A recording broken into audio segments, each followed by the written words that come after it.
This is AJ from Sports Hub Media with Alan Hoshida, host for the San Jose Sharks pre and post game show on NBC Sports Bay Area in California. Thank you for joining me, Alan. Yeah, no problem. I'm happy to be here, AJ, and looking forward to this. Thanks. I'm looking forward to it too. So, I've watched a lot of your shows, and interviews, so I'm happy to get this time to talk to you one on one. It'll be good. Thanks for watching, and hopefully you've enjoyed what you've seen so far. I'm enjoying it. So, let's start off with how did your love for sports and broadcasting begin?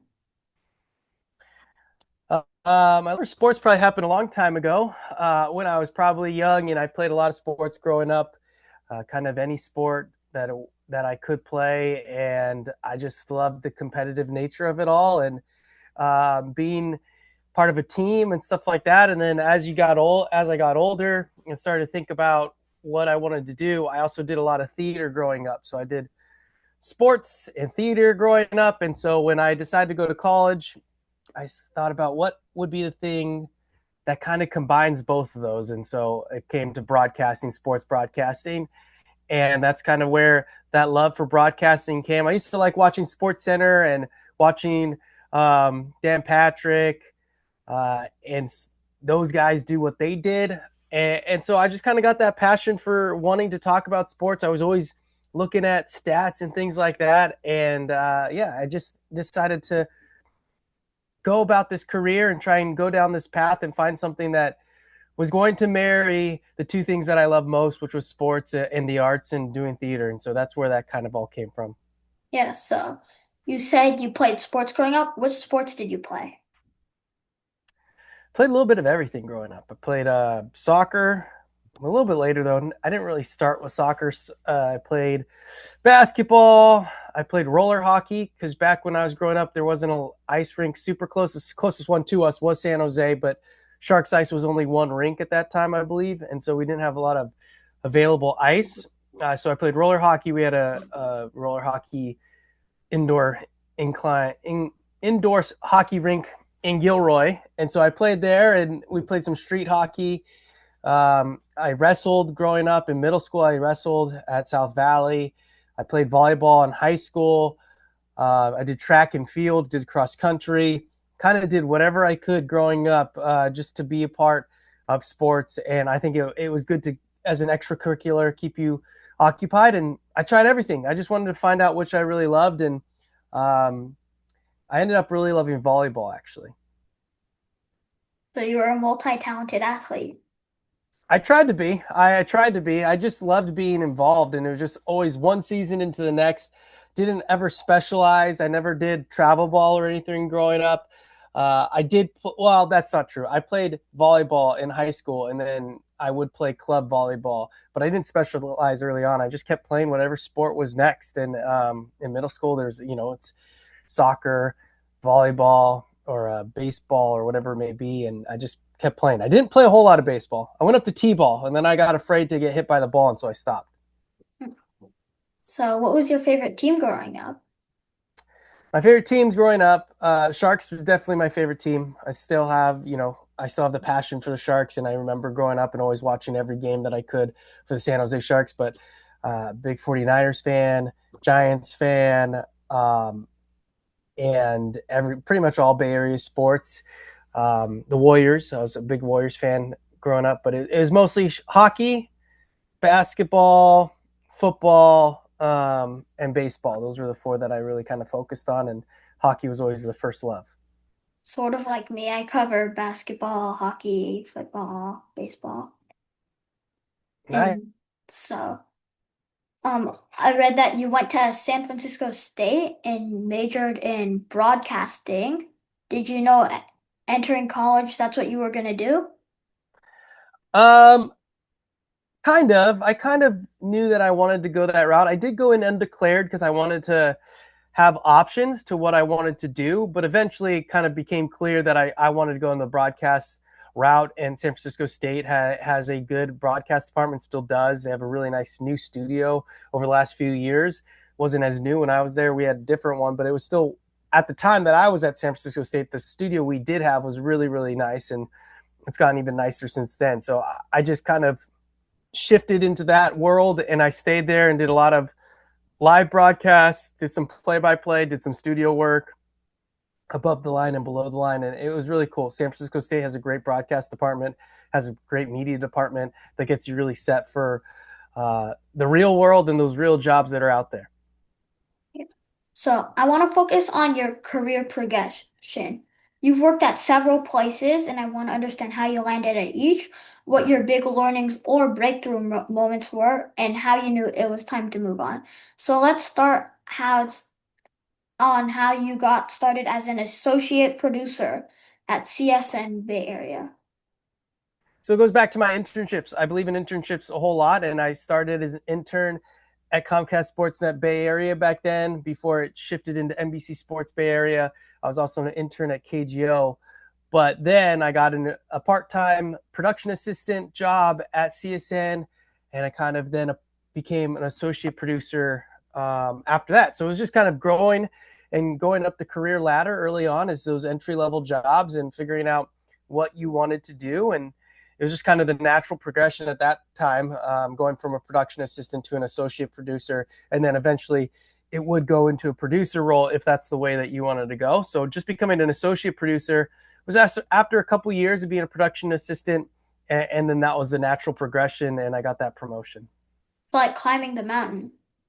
Yes, exactly. And you got to start somewhere, right? You got to start usually at the bottom of the mountain. Sometimes you get lucky enough and you start halfway up or whatever it may be, but you have to make the most of wherever you start and kind of figure out how you can make the next steps and how you can do those as quickly and effectively as possible in your career. And sometimes just like climbing a mountain, you might get knocked down a little bit, you might slip, and you got to go back up and do it again. And so it's kind of that repetition. So I like what you said about climbing a mountain. I think career wise or anything in life, you are always hopefully going uphill and finding where you go and Yeah. finding the next adventure.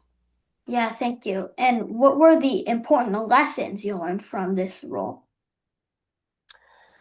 I think starting at CSN right out of college, I initially wanted to go right on air and try and get on air that way and go that route and just go straight to being in front of the camera. But my time at CSN back then, uh, it was invaluable. It was special. It was a place that you learned what it meant to be a professional.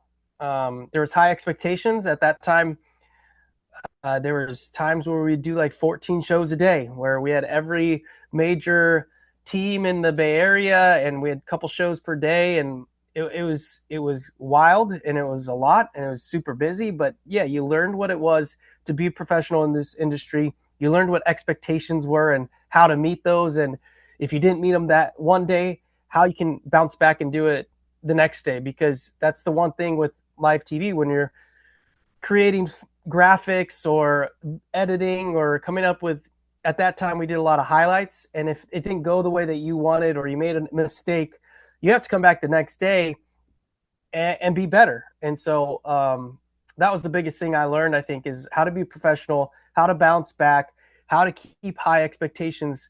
Because at that time, 2010, 2012, 2014, it was the Giants going on their run, the Warriors becoming who the Warriors were. There was a 49ers um, Super Bowl in there that I remember, and the Sharks were still very good at that time, and there was playoffs for the Sharks every single year. And so it was a time where in Bay Area sports, it was demanding because every show was supposed to be a top level show because of how many viewers we would have. And so I think I learned a lot about just the grind, professionalism, and what it means to try and meet expectations every single day.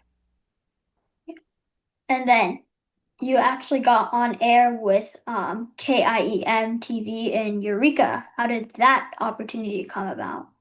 Well, you go back to the associate producer. So I was associate producer. I produced the Kings Magazine style show, which is back then kind of a show, a more fun show where interactive with the team and getting to know players and things like that, sit down interviews, community events, and things like that. And it got to the point where my boss at the time, Chris Oliver, said to me, "Hey, we know you want to get on air, And we also know that if you stay here, you're going to be a producer. Like that's just what's going to happen. And but you kind of need to make that decision now because if you become a producer, it's harder for you to get out at this point. And so, with a little kick in the pants, I then decided to finish my reel that I'd been working on for probably a couple of years, and I finished my reel. I sent out some resumes. I wanted to kind of try and stay on the West Coast, and so Eureka, which was one of the smallest markets in the country, I sent one out to them, and Manny Machado, um, man, he's the first one to give me a job on air, and it happened pretty quickly. It was a few days because sometimes it's all about timing when you're trying to get on air in these small markets, and it was good timing, and it happened within a week. Accepted a job, and we went up to Humboldt for a year, learned kind of what it meant to be a sports reporter on the go and anchor, and yeah, that job came about quick. I remember driving up to Eureka actually and still didn't have a place to live. We kind of finalized the place to live on the way up, which is about a 5 hour drive from the Bay Area, from San Francisco up to Eureka. And so, yeah, I didn't have a job, or I didn't have a place to live. I was making phone calls on the way up, and by the time we got to Eureka, I I had a place to live. But we were literally going by the seat of our pants. I thought I had a place, and it all worked out. So that was a kind of a quick turnaround from being an associate producer, boss giving me a little boost and saying, "Hey, go do this," and I went and did it. And within a week, I was starting a new chapter, the beginning of this long journey, and I don't look back. And it was one of the best decisions, obviously, I've made for career wise, and I owe a lot to everybody involved to make me get to that point and give me that opportunity. And then after that, you went as a sports director with KEPR all the way up in Washington. So Yes. how did So that I was in come? Humboldt. I was in Humboldt for 13 months. Got out of my contract. They were nice enough to let me out, and I took this job in the Tri Cities, Washington, Eastern Washington. Again, didn't know much about the place, and at the time, I had also reached. I was also kind of in the running for the Waco, Texas job. A bigger market, obviously. Waco's, I think, close to the 70s or 80s at the time. Um, Eastern Washington's 115 or 119. It kind of fluctuates. And I just wasn't sure what I wanted to do. That Waco job was weekend job. The sports director job at KEPR was Monday through Friday situation. And one of my mentors, and who's always been really good to me, Ahmed Fareed, I called him once, and I remember standing in the gravel parking lot of that KIEM, the Humboldt Eureka station, and he said, "Hey, just get on TV. Get the more you get on TV, the more reps you get, the better you'll be long term." And so maybe it's a smaller market, but you're going to be on 5 times a week compared to if you took the Waco job where it would be weekends and then 1 or 2 days anchor. And so, despite it being a smaller market, it was running the sports department. Like you said, I was a sports director, so I would end up setting the direction for the sports and how we covered things in the area. It was a very big market. Um, it went into Eastern Oregon, and then it went basically, I don't know, 2 or 3 hours west, and then up another 2 hours north. It was a huge market, so it was hard to do, especially when you get to those small markets. It's just you and maybe one other person, and so that was a challenge. It was a really really fun challenge, and I just remember, yeah, taking that job, driving over into Eastern Washington. That drive is also another vivid memory with a U-Haul. Um, and kind of starting that. And I ended up being there for 4.5 years. And that's also a good message, is that I thought I was going to be there for 2 years. My plan was always to do one contract and get out early on and go where I needed to go. But it just kept working out, and it was a great spot. I ended up really liking the area for most of my time, and met some really good people. And I was there for 4.5 years before for the next stop, which I'm sure you're going to say next. Yeah, so that's really nice to know that you had a lot of people that were nice. And then after those 4.5 years, you went to the Aloha State, Hawaii to work for KHON. So, Yeah. Yeah, it was so after keeper, I was kind of just thinking about what I wanted to do next. There was a time when I was with keeper that Hawaii was maybe out there, maybe 2 years earlier than when I actually left. Um, but then I ended up staying because it just didn't work out. Timing with Hawaii didn't work out. I was getting married in 2019, and it just wasn't good. Logistically, trying to plan a wedding and then trying to move out to Hawaii was going to be difficult. So come back. I stayed in contact with his name's Rob DeMello, who's become a really good friend of mine, one of the greatest people I've ever met in this industry and beyond. Just a super, I owe a lot to him and just kind of my feelings on life and how I approach things. And it doesn't even have to do with the job. He's been super influential and been such a mentor to me and just a good friend. But we stayed in contact over the 2 years. So after that first initial 2 years, we kept in contact every few months. And then it kind of came around again, and I wanted to jump at it. I wanted to go to Hawaii. I wanted to. I just there's it's Hawaii, right? Like you want to go to yeah, Hawaii and learn what it is, and you wanted to go to the beaches and things like that. But man, I learned so much more, and it makes such an impact on your life. It changes you. You go to Hawaii, and there's something about the mainland and the islands, and it's about kind of their way of life and the way they approach things. And here it's all really hustle, right? It's pedal to the metal. You got to go get what you want.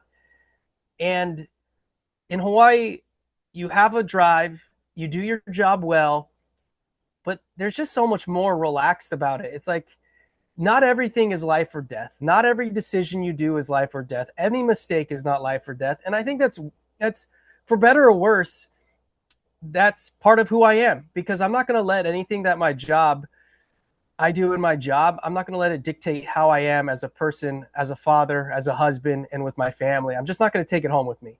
And I think I learned that in Hawaii. And so, yeah, after 4.5 years in Eastern Washington, I go to Hawaii, and it's the best decision I made. One of the best decisions I've made in my life because I think it's such an honor. It's such an honor to serve that community and those people, and it's a special, special place. yeah. Those are very inspiring words you said.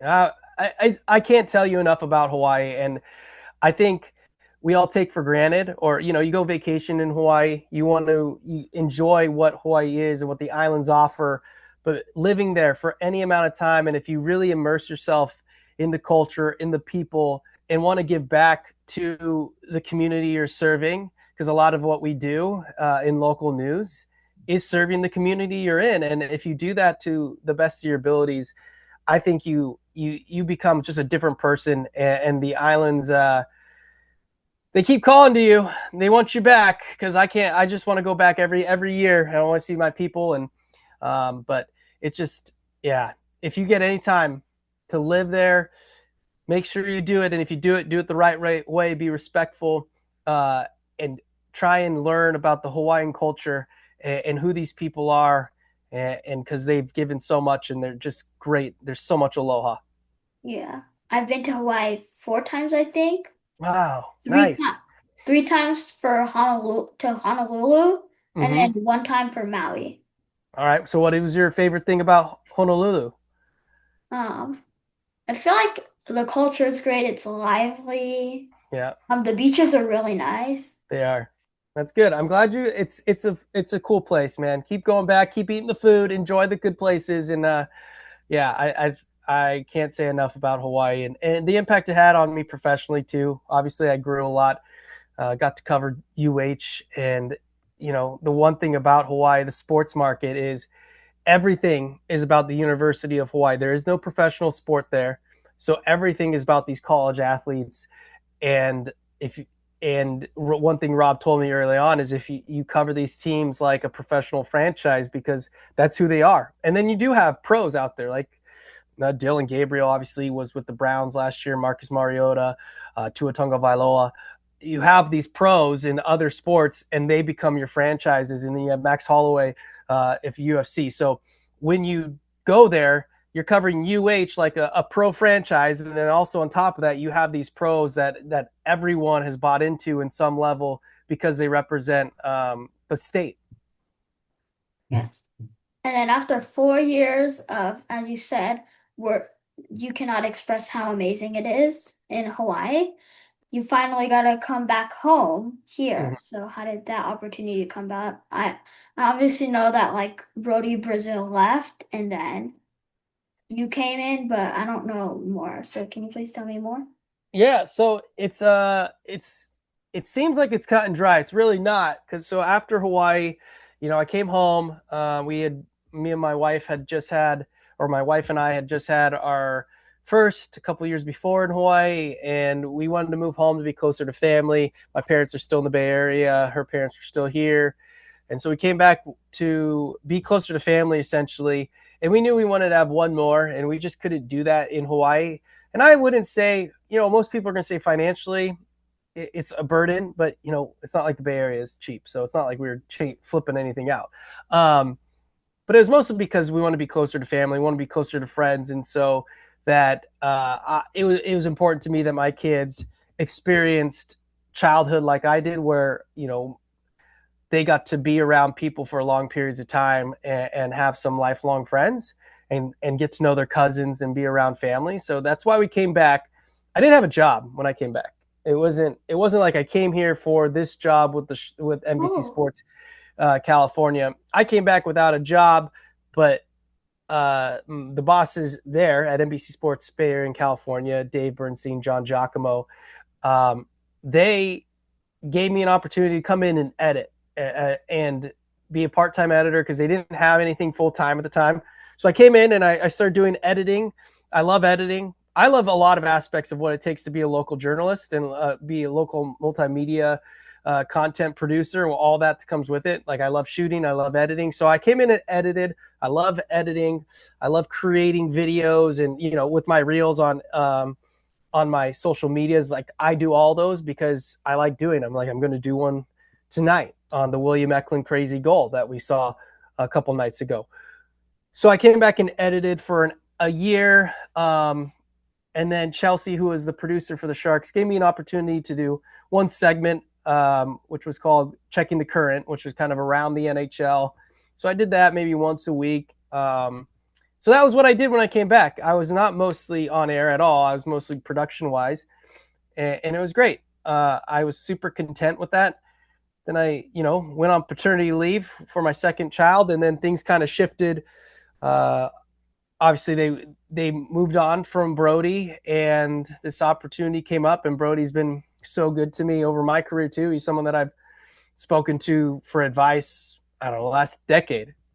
So it wasn't the easy. It was a strange situation, but I'm very lucky to now be in this position where I was given this opportunity, and I was able to kind of complete the circle for starting as an intern, be a production assistant, being an AP, and then going out for 8 years doing the local news, and then working my way back, because there's not a whole lot of people in this industry that get to say that in one way or another. And so I'm very lucky and grateful for how my journey's gone, and I'm very grateful for my career and how it's gone. It just, it's humbling because it took a lot of work, it took a lot of hard work, and it also took a lot of good timing. Everything comes down to timing, and so you just never know. That's the one thing, you just never know. And we left Hawaii and basically bet on ourselves and just figured out that life would figure itself out one way or another. The most important thing was supporting my family and figuring out a way to support my family and making sure that they were set up with benefits and things like that. And then everything else just kind of goes into place. You're going to find a job. I think I was confident that in my abilities as an employee, and yeah, but yeah. So if you go back, it wasn't like I came here for this job. It was I came here, did some other things, and then it just aligned. And really, that's all I could say is it kind of just aligned. I'm glad that it worked out for you. Thanks. I am too. By the way, Brody's been amazing to me too. I Yeah. did interview him earlier, like 7 or 8 months ago. hmm He's And he's great, and yeah, he's always got time. And I still talk to him when we're out at the rink and things like that. Um, he's a great dude. Has obviously been through the ranks, and he's one guy that got to come up in the Bay Area and stay in the Bay Area. So that's also his route in his career is also pretty special. yes, he's an amazing person. Yeah. So are you too. Thanks. And and so now we're gonna go to doing the job. So walk me through a typical game day for you. So game day, I usually get in about 3 hours, 2.5 to 3 hours before pregame. So tomorrow, or a game that's at 4 p.m. It is I get there maybe at 12:30 because pregame's at 3:30. So I try to get there 3 hours in ahead, and then I just start taking some notes.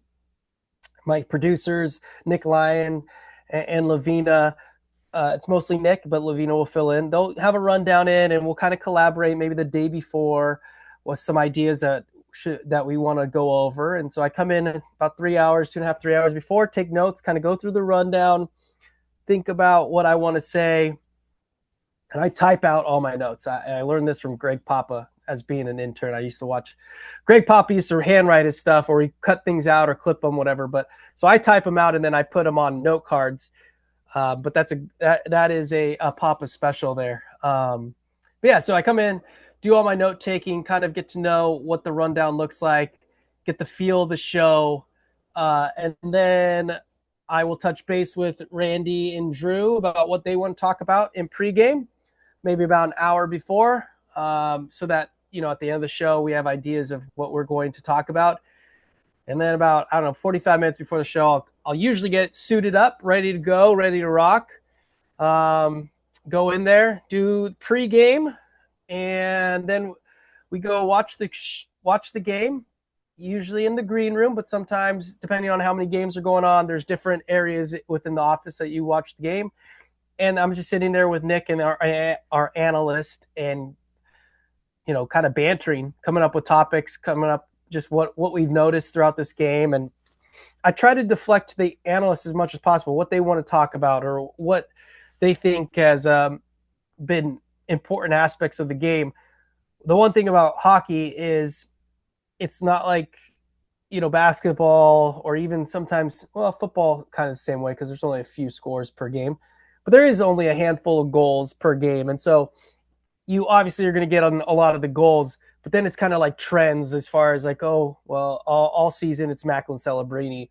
Or if someone has a slump buster like Willie Macklin, first goal in a while, 19, 20 games, then you talk about those things. But yeah, we banter and kind of float things, bounce topic ideas off of each other throughout the game, do the intermission hits segments. Then we'll go in there and do post game. And sometimes post game is done well in advance when it's a blowout, or even kind of like last night, the Sharks were winning for a good amount of time, and so post game was kind of there, but it wasn't so far out there. Like the Sharks weren't up 5 or 6 goals that you knew for sure they were going to win. So sometimes when you walk into post, what you believe the show is going to look like changes quite a bit, and that's the fun part. I love post games. I think it feels more organic. It feels more alive because you're coming right off the game and you're just reacting to what you just saw. Whereas pregame, it's more calculated, it's more deliberate, it's more manufactured. So post games are a lot more fun, in my opinion, and you just react to what you see. And my whole thing is make sure my analyst feels comfortable, feels like what they're out there and they're in good spots. I don't want to set them up in a bad spot. I want to make sure that I set them up with what they want to say, with topics they want to do, and I just want them to shine. I'm not someone that really wants to be the star of the show. I I want to deflect. I want our analysts to feel like they're the one that everyone wants to listen to. My light just went out. And as it should be, because a lot of times our analysts are former players and they have more insight than I do. So let's let them talk as much as they want. Let's hear what they have to say because it's much more valuable than what I'm going to say. My my goal is to make sure we get as much knowledge out of them for the viewers or the listeners or anyone, so that they could take it in, so that they learn something. I want our viewers to learn something from our analysts every single game. So, do you rehearse in front of a mirror? I don't. You don't. Uh, I don't. I don't rehearse in front of a mirror because I think this goes back to my theater. Is I'm pretty comfortable with at least the way I present and how I look when I do it. Maybe early on I might have looked in the mirror a little bit more. What I do is I try to listen a lot to what I say. Like I'll go back and watch my shows. I'll try and give myself cues where I want to be more calm. I want to be more calculated. I want to make sure I give myself more time. So there's things that I try and go back and critique myself for growth as I go back and watch my own shows a lot. I don't necessarily think looking in a mirror is a bad thing, but I've watched, growing up, I watched all my old shows, and so I knew kind of how I presented and how I wanted to kind of present.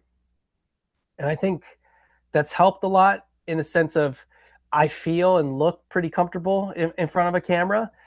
Now the other part is just making sure everything comes out the way that I want it to come out. But yeah, I get that. But now, what's even better is, and like you're doing right now, is like you can just video yourself. Whereas before, I think when they would tell you that type of advice, you didn't have the ability to take out your phone and record yourself.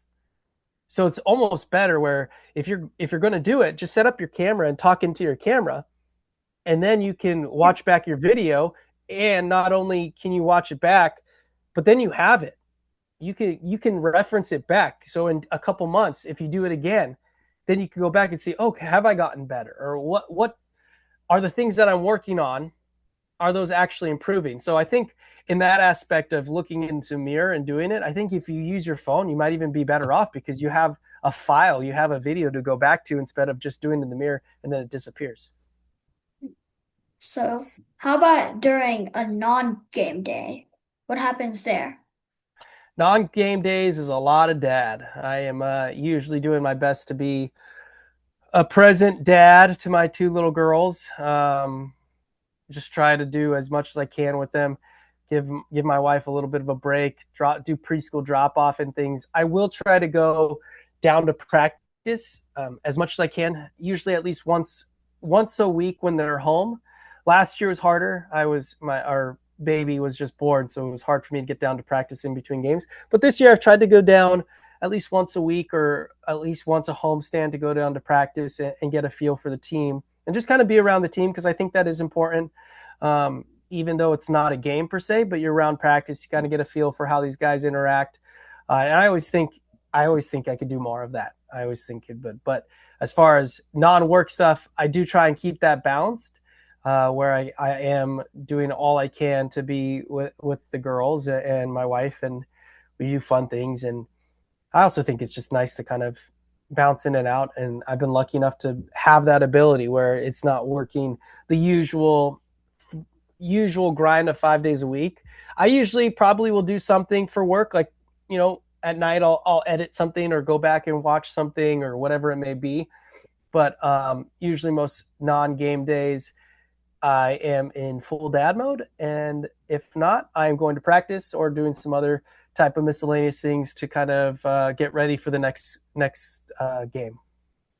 And so, when you drop your kids off at preschool, do people like do other parents recognize you like as the Sharks pregame Uh, input? Not usually, like not. So we've been at the same preschool for a while, for a couple of years now. So now people kind of know what I do. There was a couple parents I think that kind of figured it out, uh, but I don't really get recognized in that sense. I think sometimes, and if they did a great job of not showing it. I kind of just go in and be dad in those aspects, and I'll talk about now that people know what I do. We'll talk about sharks a little bit or some sports or things like that. But I never really got recognized in that sense of, oh, you're the sharks guy. I was Cameron's dad before I was a sharks guy, I think, in those aspects. It's nice that you're being like who you are as a dad perspective. Yeah, I tried to be. I think because jobs are going to come and go no matter what, right?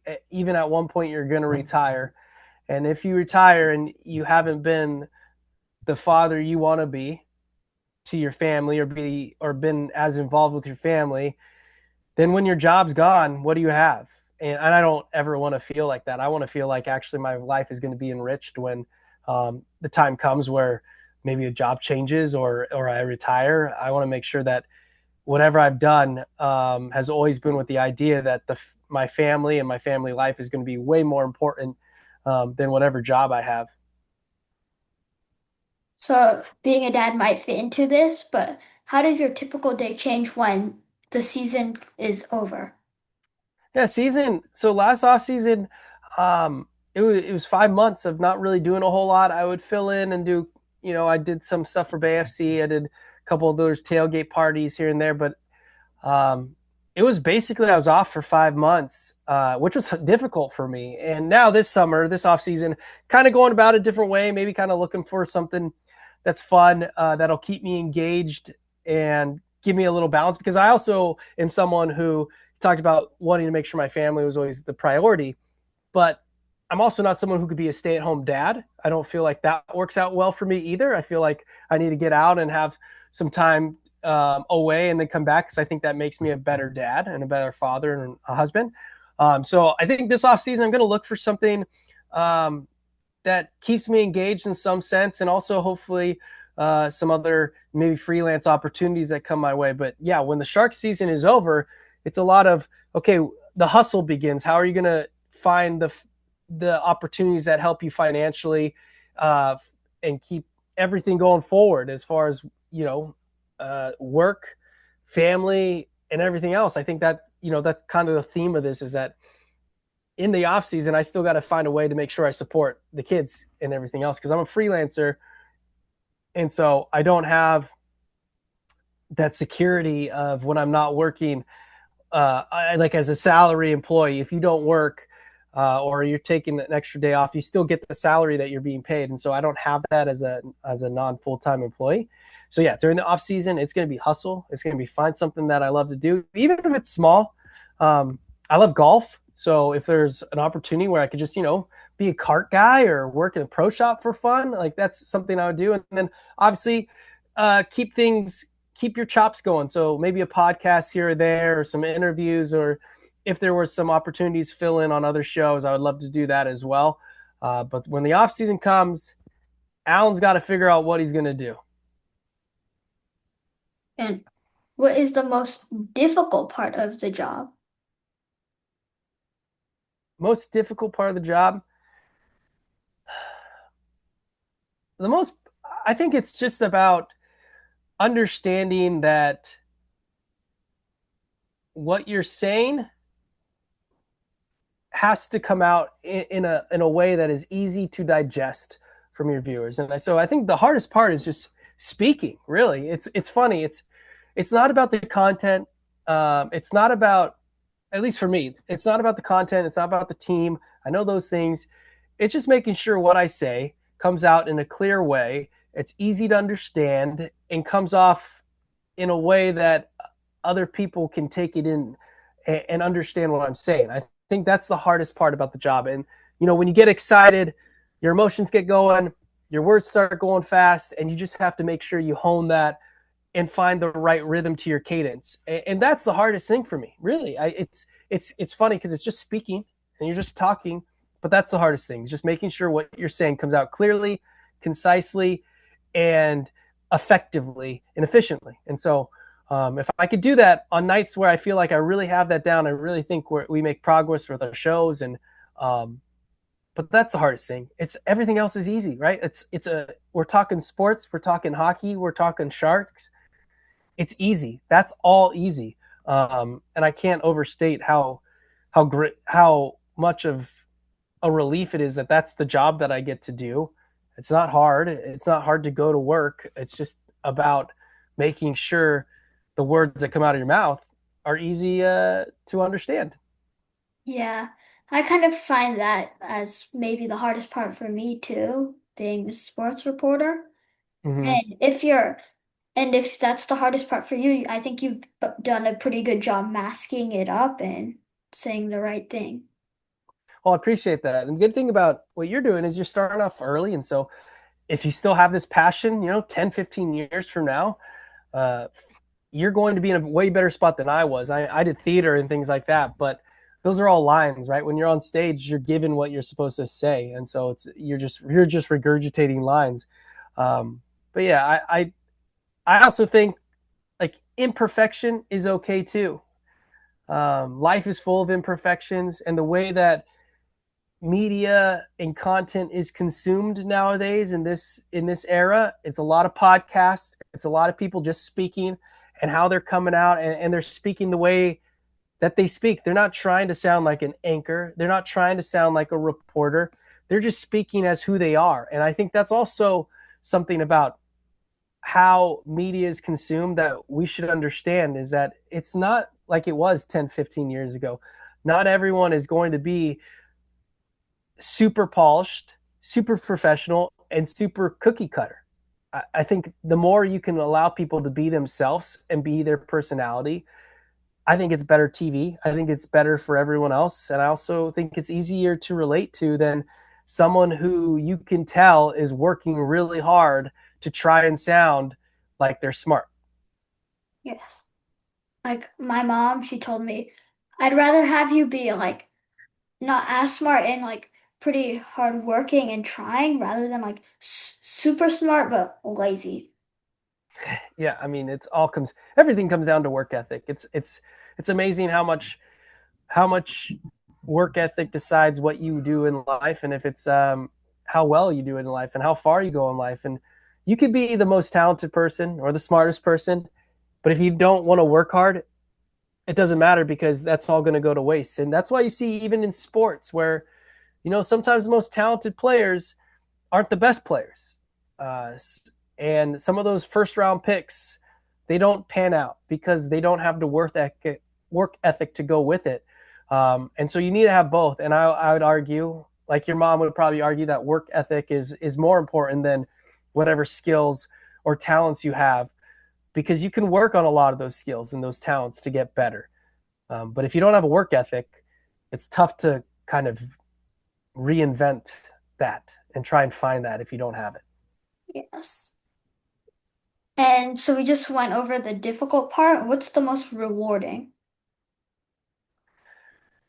That I'm just doing this. I think it's the most rewarding thing is that I've got to do the job that I wanted. If when I started this, I never really wanted to go to ESPN. I never wanted to live in Connecticut. I never really wanted to go national. I just always wanted to do something and be a part of the Bay Area sports landscape. That was my goal. That was my dream. And that's the most rewarding thing, is that I've been able to do it, and I'm able to provide for my family, and it's a whole lot of fun. And Macklin Celebrini is pretty cool too, and to be able to be there for Macklin Celebrini's first and second years as he and the rest of these young sharks kind of push this thing in the right direction. That's going to be an awesome, awesome thing that I always get to say about my career. When I was in AP and a PA, I covered those three World Series. My last day at CSN, now NBC Sports Bay Area, California, was the Warriors parade, first parade. So I got to see a lot of cool things. And now I'll get to say, saw Macklin Celebrini start his career out. And so I think you just accept and enjoy all this and realize that you're seeing history. Every night is history. It's kind of magical in that sense, and that's why we love sports. And that's really the best thing, is I get to do this, and I know how lucky I am to do. It's a get to job. It's not a have to job, as Ernie Johnson says. And just try not to ever get jaded. Also, something that another great Al Michaels said in his book, that he borrowed from someone else. But all these things you pick up. Those are people that I've look up to for their careers, and if they're telling you this, it's good things to listen to. And yeah, just try not to take anything for granted. No, it's probably short term. Life is short, and enjoy it and see what happens, because you just never know. And I'm pretty lucky to be in the position that I'm in. Yeah, because your rookie year is parallel with Macklin's rookie year. Yeah, be pretty cool if we all got to the playoffs and then see what happens, and then maybe a few years down the line there's a cup involved. um, yeah, it's not lost on me that Macklin's rookie year was my first year in this role. And I'm just, it's been cool to see him grow and see what he's done, and then the team's done with Will Smith, and then hopefully I've gone along for the ride with them. And I know we're getting new Sharks fans as we go, because of how well they're doing. So tune in, come on down, and we're not going to push anyone off this bandwagon. Anybody come on the bandwagon and enjoy what we hope is going to be a long, successful tenure of Macklin Celebrini and the rest of this group, who's hopefully going to put the Sharks back in playoffs for a long time, not just this season. And if they miss out this season, that's okay too, I think, in the long run. But to get back to the playoffs, and once they get into the playoffs, hopefully it's year by year, always in there, and that's what the Mike Greer and his group are trying to build. And this next question is a mix between career and doing the job, but what is your most memorable interview or scoop you've done? Um, it's a good question, AJ.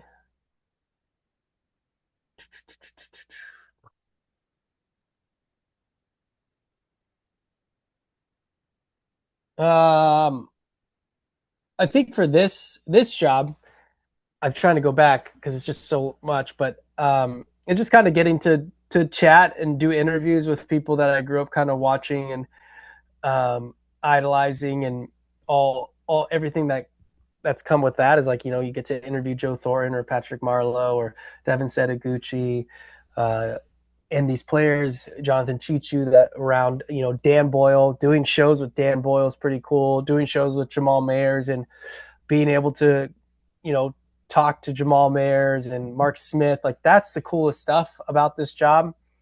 That's what's going to always, I'm always going to remember the most. It's always about the relationships you build.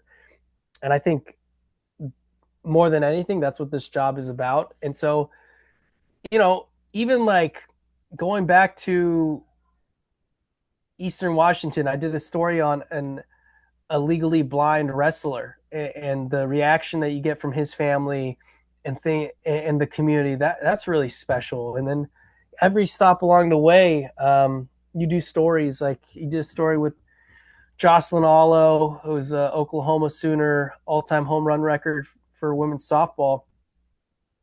And we did a Father's Day story that stands out. There's just all these different things that, it may not seem like the biggest story, it may not seem like the biggest scoop, but they're impactful on me, and things that I will take with me long after this is all over and look back and say, hey, those are pretty cool things. I was never a scoop guy. I never broke a lot of stories, not an insider in that way. But man, I just took most pride in being able to tell a story and telling people's story, because we all have stories, right? Everyone has a story. Everyone has something compelling to say if we all just sit down and listen and take the time. I think more people should probably do that right now in the world. Take time to listen to other people's story, because I think everyone has a great story, and just be okay to sit down and hear it. And if you're interviewing like a player that's tight-lipped or doesn't really want to talk, do you have any techniques to get them to open up? Find something that they do want to talk about. If there's something where you're talking and you're like, oh, he or she, well, that one was a good one. Get into that. Like, talk about that. Um, certain athletes don't love to talk about themselves. So talk about the team, talk about something else, or talk about their charitable efforts. Try and find something that the person, your subject, does want to talk about, and maybe start with that to kind of break the ice. Something fun, usually easy, a question that kind of gets them to open up, and also just beforehand talking to them and not just going straight into the interview like what you did and just kind of say hello and kind of get a feel for that person. But sometimes you're just going to run into some walls. Sometimes you're just going to get into these interviews and you do everything you can, every trick ask the same question in a different way, and you just can't get what you want out of it. But that's okay. I think that also makes you better. And then you find out how to still tell that story with what you do have. But that biggest advice I have is find out something that they do like. And maybe it's not necessarily what you're after or what you're trying to get to, but at least that breaks down that wall, and you connect with them, something to connect with them on whatever level, and then go from there. And hopefully that works. Kids are always a tough interview at times because they don't have as many words that they know how to like reel off. And I used to do youth sports once a week in Humboldt, and so you just do the best you can. You try not to do yes or no questions. Who, what, when, where, why, how, and then you just hope for the best. And that's all you can do. Try and connect with your subject. Show them that you're a human too, and you're not just someone asking them questions. And then just try to ask them as open-ended questions as possible. Yes. And have you had an athlete be upset with your reporting? And if they did, then how did you handle it? I don't. And you don't have to name names either. No, I don't. You know, I don't think so. Nothing really comes to mind. Like I said, I wasn't like a scoop guy. I'm not an insider. That's never was my forte. And I've also I've always thought let's make sure we're right. Let's make sure whatever we're going to put out there is as accurate as possible. Um, and it just deals in facts. And if you have to go a different route, as long if you're reporting facts, if they get upset, they get upset. But at least you're just reporting the facts and things that happen. I never really like to speculate on things. Maybe that's telling. Like I never really put myself out there too much as far as like putting myself on the line. But I don't know. I think there's too many people out there that want to be first, and sometimes you have to walk things back. I just never. That was never the way I approach things. I always wanted to make sure what I put out there was right. Um, and if that meant I needed to wait a little bit longer, so be it. But yeah, I never really had anybody upset with things that I said. Um, Not that I can remember. And if they did, no one told me.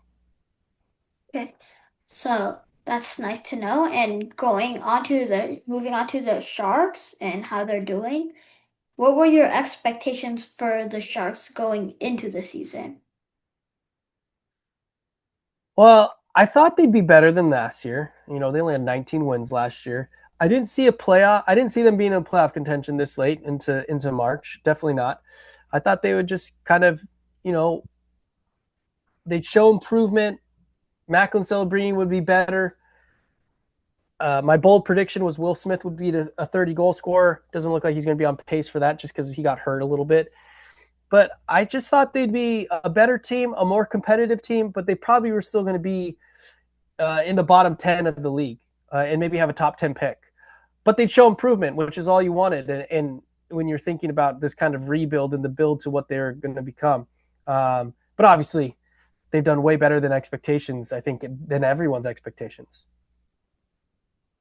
And what were your key takeaways about the Shark season so far now? Well, Macklin Celebrini is an absolute superstar in this league. And when you have one of those guys, a lot can change, right? He's going to get to 100 points probably no matter what. He's already at 91. Just how many more over 100 he's going to get to. But when you have a player like that, we've seen it with the Warriors, right? Like Steph Curry can always keep you in a competitive spot. He's hurt right now. So in the Warriors, you can see that with the Warriors. But when you have a superstar and arguably a top 5 player in the league, and I think that's what Macklin has shown that he is, the Sharks are going to be in an okay place. Now they just need to surround him. And I think that's the other thing is that Mike Greer's done a pretty good job of threading the needle this season. Obviously, he wanted to show the guys that he believed in them to go push for a playoff spot. So he goes out and get Kiefer Sherwood, and he doesn't tear down his roster. But in doing that, he also didn't do anything that was going to affect the future. He didn't trade away a bunch of assets that the Sharks needed. They still have 2 first-round picks this year, and so they're still set up to get in a couple more prospects. And now they can start surrounding Macklin, Will, Colin Graff has been outstanding. William Eklund's obviously had that outstanding goal. They extended Alex Wenberg, so they're kind of set down the middle too. You have Celebrini, Misa, Wenberg, Ostapchuk. Those are 3 quality centers that they're going to be set up. So I think Greer's done a nice job of setting up the next couple years as well as letting these guys kind of go finish the job. And so I think they're in a good spot this year for what they wanted to accomplish. And now they're right there. They're right there, and they have 19 games to go get a playoff berth. And is there and do you think is there anything that you think that has been critical to the Sharks' success that doesn't really show up in the box score or the stat sheet? I think it's been talked a lot about, but I think their chemistry inside the dressing room and inside the locker room it's pretty special, pretty unique, something that doesn't always happen. I think you can't be a successful team if you don't buy into each other and you want to make sure that you're not letting down the person next to you. So I think the chemistry and the team bond is really high up there. And that would be it. I think that these guys care. They care about each other, and they want to finish this thing out.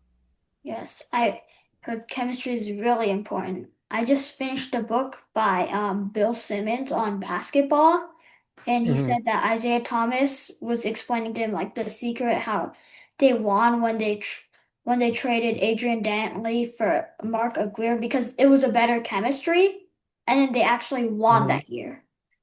Yeah, and so and this all goes back to sometimes the most skilled player or the most talented player doesn't fit what that team needs. And sometimes you need a different type of glue guy. You need a better role player. You need guys to all accept their roles and accept who they are. And that's going to be important for the Sharks down the stretch here.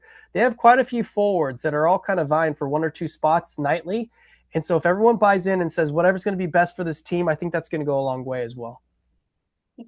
So as an outsider, me looking in, it seems like Tyler Toffoli and Ryan Reeves seem like they'd be the ultimate glue guys. But you're closer to the team, so who stands out to you? I think that's probably a good pull by you. That's a good thought. Like Tyler Toffoli and Ryan Reeves, I think there's something about those 2 individuals. They've been through the ringer a lot. They've been through the grind of not only a playoff chase, but Stanley Cup playoffs, and so they kind of know what it takes. I think especially Ryan Reeves, what he's done for this group has been good, and Alex Nedeljkovic has also been a great pro, and we're also seeing that he's playing some outstanding hockey there in net. I mean, Toffoli has won a Stanley Cup with the Kings. Yeah, and it was early on in his career, so maybe that's something that he could pass along as well. Is that he won his Stanley Cup, I believe in his second year, third Yeah. year in the league, and so he wants to get back there. All these guys want to get back. Barclay Goodrow is someone who's won a couple Stanley Cups. Obviously, he had that Game 7 goal, but he's also someone who's really applied that expertise of knowing what it takes to kind of get to the places that they want to get to. And going on to like wrapping out to light personal questions. So what what is your favorite book? My favorite book. Ooh, it's a good one. I wish I was more of a reader. This would be way better. Uh, um, Probably the Da Vinci Code. I know it's probably not that special of a answer, but I really like the Da Vinci Code. I like Dan Brown, so I've read a lot of Dan Brown books. And your KHON page, and you mentioned many times in this episode that You grew up performing musicals, so what is your favorite musical now?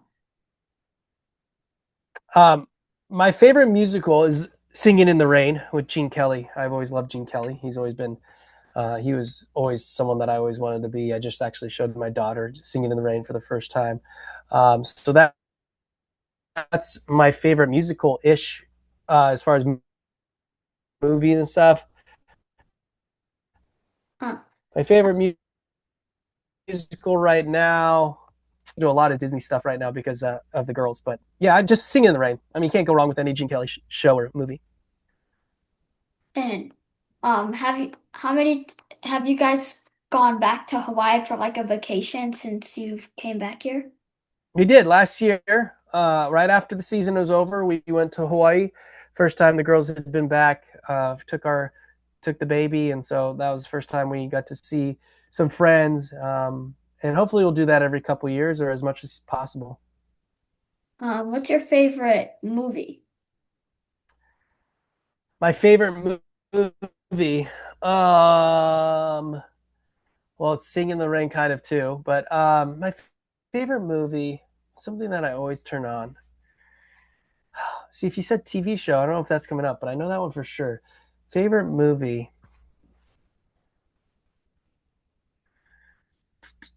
Happy Gilmore's really good. Happy Gilmore's great. Um, yeah, maybe Happy Gilmore. That kind of shows you who I am. And you just called it. Our next question is your favorite TV show. The Office. See, that's easy. See, I know exactly what I want in that one. The Office is my favorite TV show, and I watch it. I still watch it every single day almost. And how about your favorite food? Favorite food? I want to say sushi. My wife would tell me my favorite food is ice cream because I eat ice cream a lot or pizza. Um, as you can tell, very healthy over here. Real healthy pizza and ice cream or sushi. But I do love sushi. Do love ramen. Probably any order of those three, you're probably right there. Yes, sushi is my favorite food. Nice. Good, good. It's so good, especially fresh fish. Uh, Poke is really good too. Really good poke is awesome. And fun fact that when sushi was first invented to America, nobody liked it. I bet it's something new. People don't like new things. And was it is that the first restaurant was in Seattle? I First sushi think restaurant was in Seattle. I think so. I think I remember hearing that. But yeah, I can imagine people don't like new things usually, and then it grows on them. And now a lot of people like sushi. Yeah, And then if you could travel to any place in the world right now, like you snap your fingers and you're in that place, where would you go? Japan. Japan? Yeah, Japan. I love Japan. It's the greatest place. New York would also be on there. You know, Greece is on there, but Japan's probably the first. And snapping my fingers, I'm going to Japan every single day. Yes, we are. My family and I are going to Tokyo for spring break, so. Oh, that's next week, right? No, it's in April, Oh, okay. All right. Nice. but I'm very excited. Great. What And part of Tokyo? I think we're staying in Shinjuku, and then we're gonna do like activities Nice. like the Sky Tree, the Imperial Palace, Good. and Oh, awesome. Awesome, man. You're going to have a great time. I love Japan. And you're going to have great sushi. And I it's know cheap. it is. And Yeah, it's way cheaper. Sushi in Japan is way cheaper than it is here in the States. and if you could meet any person, alive or dead, who would it be? Any person alive or dead. Gene Kelly comes high up on this list. Um, yeah, I think that's who I usually pick. I don't know if there's anybody else as far as alive or dead that if I could meet I mean, anybody. It doesn't have to be a celebrity. Like when I interviewed Randy Hahn, he picked his father. I mean, it's Yeah. not really meat, but he wants to see again. Yeah. Uh, I mean, yeah, my grandfather would be great um, to see again and go through. I just thought you meant for the first time, like meet someone for the first time. Yeah. But yeah, if there's one, I mean, there's all going back and seeing your family and getting one more chance with them is something that I don't think you can put put overemphasize how much you'd want that time back. And my final question for you, what advice would you give to up and coming broadcasters like me?